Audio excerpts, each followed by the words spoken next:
নিয়ন সিগনেচারের DRL এর দাম তাই একটু বেশি। তো আপনারা দেখতেই পাচ্ছেন ডিফারেন্সটা কতখানি। আমরা যদি আবার একটা মোডে যে চালিয়ে দেখাই,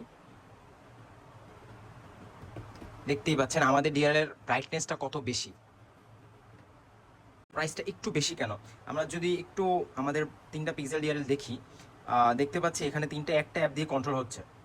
তো আমরা যদি ফার্স্ট একটা মোডে রেইনবো মোডে রেখে আমাদের যেটা আমরা বিক্রি করছি নিয়ন সিগনেচারের ডিআরএল, তো ওইটা যদি আমরা দেখি, কোনো দাগ দাগ, কোনো ফোঁটা বা ডট ডট কিছুই আমরা দেখতে পাচ্ছি না। আমরা একদম ক্যামেরা ক্লোজ নিয়ে আসি, কোনোই দেখতে পাচ্ছি না। কিন্তু অন দ্য আদার হ্যান্ড আমরা যদি এইটা দেখি, হয়তো বা ভিডিওতে না বোঝা গেলেও আপনারা দেখতে পাচ্ছেন এটা ডট ডট ডট ডট রয়েছে। এর পাশাপাশি আমাদের পিক্সেল ডিআরএল আলোটা অনেক বেশি। নর্মালি এই পিক্সেল ডিআরএল তুলনায় আমাদের সবচেয়ে বেশি কমপ্লেন ছিল, ভাইয়া পিক্সেল ডিআরএল আলোটা কম কেন?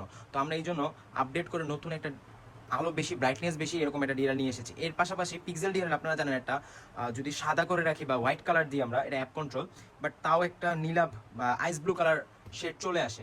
আমরা এখানে দেখতে পাচ্ছি আমাদেরটা 100% পিওর হোয়াইট হয়ে রয়েছে, 100% পিওর হোয়াইট রয়েছে।